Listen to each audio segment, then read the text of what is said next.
Que a graça e a misericórdia do Senhor esteja sobre cada um de nós, não somente hoje, mas nos dias que o Senhor nos concederá ainda sobre a terra. Nós falamos um pouquinho sobre estar habilitado para a vida cristã e vamos conversar um pouquinho também sobre algumas coisas que compensa pensar sobre elas. Porque existem muitos pensamentos vagos, sem fundamento, sem nada, e não leva a lugar nenhum. Em todos os sentidos da vida, no sentido material, por exemplo, também, profissional, todas as pessoas se dedicam para serem bem-sucedidos. E nós encontramos que a Bíblia é repleta de bons conselhos para que aqueles que se apegam ao cristianismo sejam bem-sucedidos como cristãos. Vivemos tempo em que o nome evangélicos se tornou infame. É uma afronta ao Evangelho de Cristo. Os chamados evangélicos, eles têm envergonhado o Evangelho de Cristo a tal ponto de ficar tudo banal. Em todos os sentidos que se fala de cristianismo. Infelizmente, o mundo que a gente se refere são os seus ditames, seus costumes, suas maneiras de agir, de falar. Tomou conta da mente e quem envergonha o Evangelho não é o ladrão, a meretriz, a prostituta, a adúltera, não.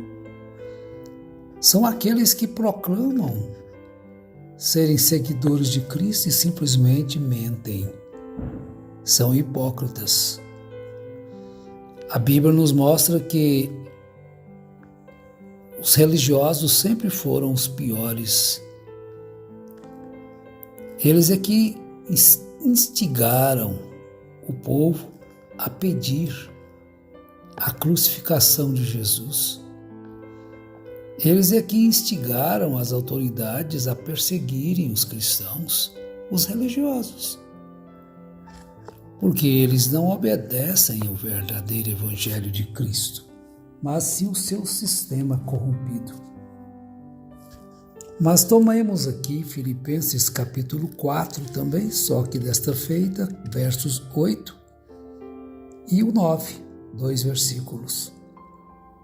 Paulo, escrevendo, nos diz: finalmente, irmãos, tudo que é verdadeiro, tudo que é respeitável, tudo que é justo, tudo que é puro, tudo que é amável, tudo que é de boa fama, se alguma virtude, se algum louvor existe, seja isso o que ocupe o vosso pensamento.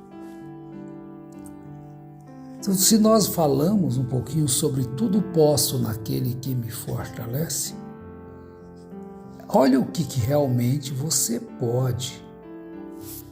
Você pode pensar que isto aí que acabamos de ler são muitas coisas. Será que é possível a uma pessoa, um homem, uma mulher, um jovem, uma jovem, ter tudo isso na sua própria vida? Aí você pensa no versículo 13 do mesmo capítulo. Tudo posso naquele que me fortalece. Então este tudo posso está se referindo a estas coisas que eu posso ter em mim, que você pode ter em você e que nós podemos ter em nós, formando este corpo glorioso do Senhor Jesus Cristo, através da presença dele nos moldando como cabeça. Então a cabeça ordena e o corpo vai ser como a cabeça dirige. Então são 7 qualidades aí, as quais citamos: verdadeiro, respeitável, justo, puro, amável, virtuoso. Então você vai ver, e de boa fama. Então você pode ter. Você achou difícil ter tudo isto? Mas é o que a graça concede-nos. Não nos esqueçamos. Esta graça é um poder que você recebe, que eu recebo, para nos capacitar, para recebermos estas coisas. Então, essas 7 qualidades verdadeiras, quer dizer, você é eticamente autêntico. Você não tem subterfúgios. Eu não queria dizer isso, eu não queria falar aquilo. Não, você procura ser verdadeiro. E como você vai ser verdadeiro? Buscando a verdade. Não proclame aquilo que você não sabe, porque aquilo pode ser uma tremenda de uma mentira. Se você ficar somente pelo aquilo que você escuta pela internet, noticiários e tudo, você vai ficar perdido no espaço, sem saber de nada.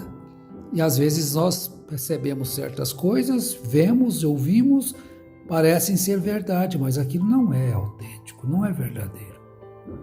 Ser honesto é ser honrado, é algo de respeito.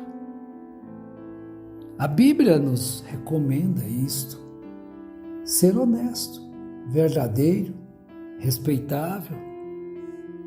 São virtudes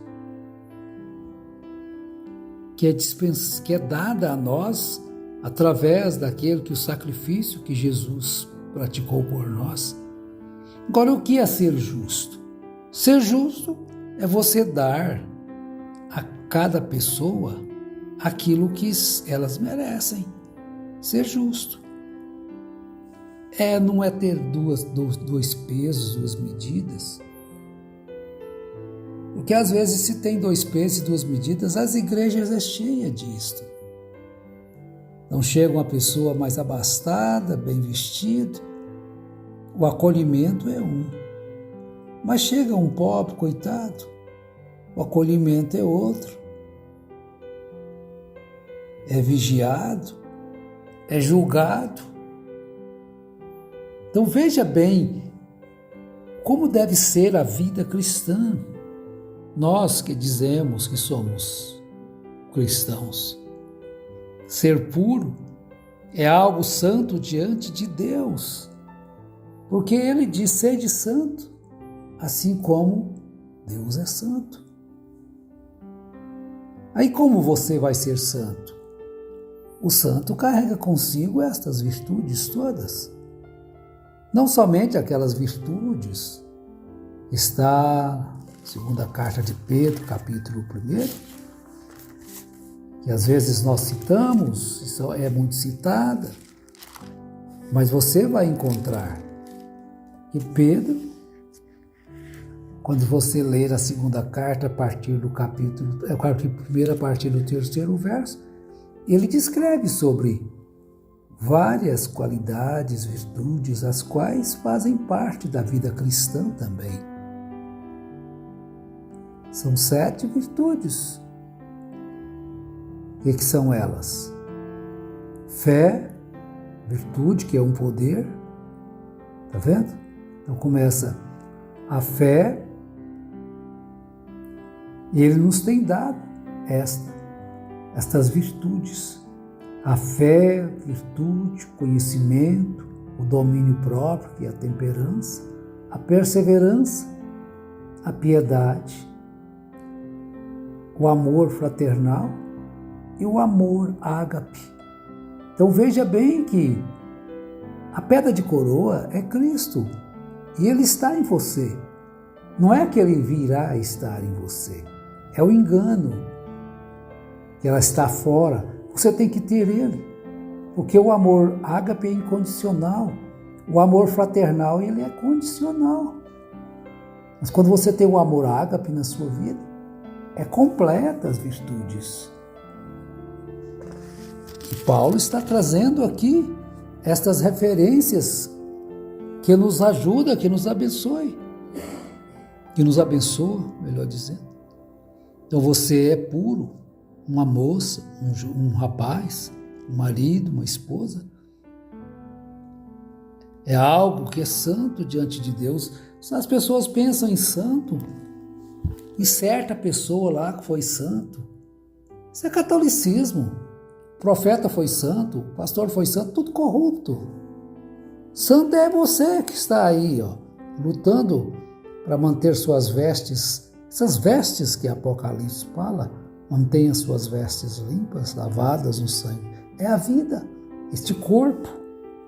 Por isso este corpo não pode ser entregue para a mentira, para o engano, para o adultério, para a prostituição. Conserva-te a ti mesmo puro. Escreve Paulo a Timóteo, escreve Paulo para mim, escreve Paulo para ti. A Bíblia é viva, ela é exemplo para hoje, é hoje, gente. Aquilo que foi escrito não perdeu sua validade, não. Se para chegar aos céus, chegar à vida eterna, aqueles irmãos do passado tiveram que sofrer perseguições, angústias, infâmias, ignomínias. Agora, por que nós devemos ser bem tratados? Porque senão é sofrimento demais. Não, sofrimento porque nós estamos fazendo coisas que não se deve fazer. Porque há uma liberdade muito grande hoje para você servir a Cristo. Você pode ser tudo isto. Deus nos tem dado esta graça para que tenhamos em nós estas qualidades. E amável. Amável é aquela pessoa que só tem no Novo Testamento. Aquela pessoa que é cativante, é dócil, é amiga, é compreensiva, não busca somente sua própria satisfação, mas a satisfação do próximo também, de boa fama. É o mesmo que louvável. Então, uma pessoa de boa fama, louvável. Também diz respeito à excelência moral, à virtude, né?